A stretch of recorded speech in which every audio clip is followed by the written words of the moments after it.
Assalamu alaikum wa rahmatullahi wa barakatuh, brothers, sisters and friends. Today I want to be talking about a key argument that the Quran uses for the existence of God. Now, in Western philosophy, it's called the argument from design or the teleological argument. Now, the Quran always mentions about man, life and the universe, the natural phenomena, how you see the intricate design in species, in animals, but also the intricate design and fine-tuning of the whole cosmos, of the whole universe itself. Now, we all know the laws of nature exist. If I were to pick up an object and drop it on the floor, it would drop because of the law of gravity. So laws exist.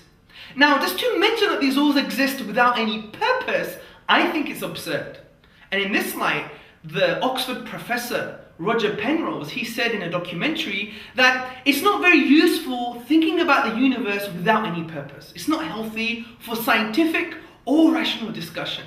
And I agree with Professor Roger Penrose because our very existence on this planet is on a knife edge. It's based on an initial conspiracy of conditions for us to exist, for life to be on this planet, that are so incomprehensible that to claim they were there just by chance would be the mantra of a madman. Let me explain why. Before I explain why, let me give you reasons for this. And the reasons are as follows. The expansion rate of the universe, take for consideration. If it changed by 4 to the minus 18 seconds, 4 to the minus 18 seconds, which is 1/quintillionth of a second, the universe itself would have recollapsed upon itself, and we would not have this universe here today. Another example is one of my favorites. Now, Roger Penrose from Oxford University, he said that in order for the creator to create this universe, he would have to choose a very small, tiny volume for the phase space of possible universes. Now, this is scientific mumbo jumbo. You don't have to really know what this means. But we must ask the question, how tiny is this volume? Well, listen to this. The volume is 1/10 to the power of x. What is x? X is 10 to the power of 123. And let's relay this for you. 1/10 to the power of 10 to the power of 123. You're not a mathematician. I knew that. But think of it this way. It's equivalent. If I was a dartsman and I was holding a dart, I had to hit the center of a proton, which is smaller than an atom. It's inside the atom.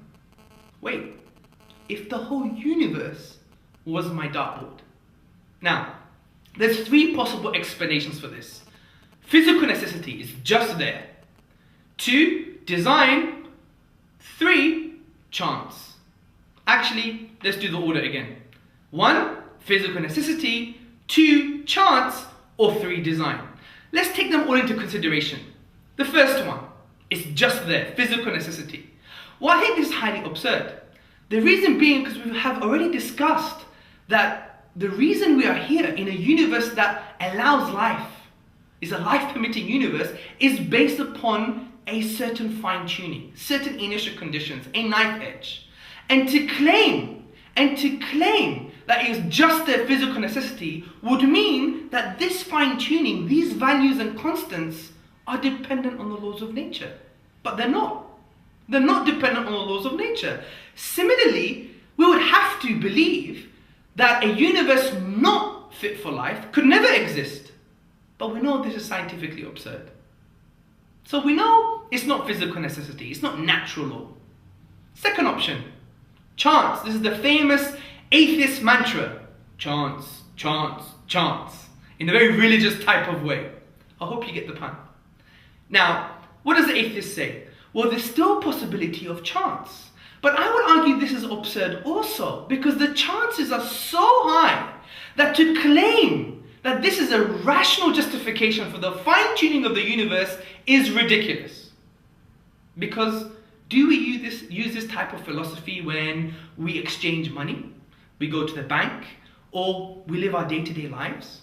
If we saw a grey rhino appearing in our front garden overnight, would we say it just popped into existence by chance? Or what about a 747 appearing in our garden in the morning? Would we say it just came there by chance? Of course we wouldn't. But the atheist may still clutch at intellectual straws and say, Mr. Hamza Tzortzis, it could still be by chance. But then I would argue we can't have a conversation anymore. We can't have a discussion. There is no more discourse. Because I could claim anything. I could say, Mr. Atheist, I don't believe my mother is my mother anymore. I actually believe, and there's some statistical justification, that she's a pink elephant that was born on Pluto and flew here on a giant feather. Well, Mr. Tzortzis, you are a madman. And I would reply, but there's a chance. So you see, we can't have a rational conversation anymore. Significantly, brothers, sisters and friends, it's not about chance either. It's about something called specified probability, which is a high chance, okay, a high improbability, plus conforming to independent pattern. Let me give you an example. Now imagine the room or the office or wherever you are that you're listening and watching this, there is a monkey. And that monkey is typing away on your laptop overnight for 24 hours. Typing away, okay? And what you see in the morning is a piece of paper printed out next to the sleeping monkey, because the monkey's been very tired, it's been typing all night. And what does it say? O Romeo, wherefore art thou, O Romeo? Deny thy father and deny thy name. A Shakespearean play. Now, rationally, you may have thought that words such as table, chair, house, dog, cat would appear on a piece of paper amongst other jumbled words. But since you see a whole Shakespearean play, you would say this is impossible. There must be another rational explanation for this. That's why it can't be by chance, because there's a high probability of it happening and it conforms to the independent pattern of English grammar. And that's why it's impossible just to be by chance.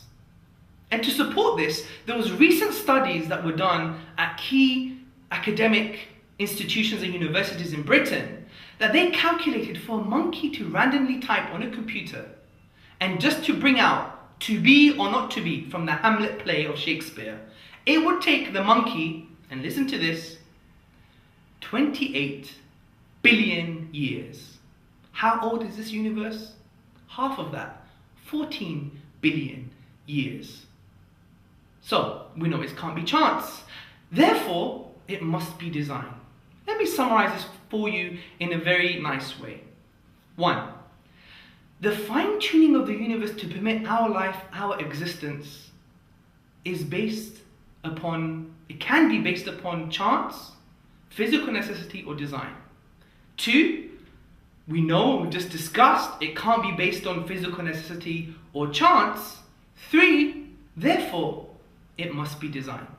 And this argument is a key Quranic argument for the existence of God. Look at the universe around you, look at man, life, and the universe, and you come to certain conclusions that it's not random, it's not just based on physical necessity, it's not based on chance. It must have been a supernatural designer, which is best explained by God Himself, and as Muslims say, Allah subhanahu wa ta'ala. Thank you very much for listening and watching. Assalamu alaikum wa rahmatullahi wa barakatuh.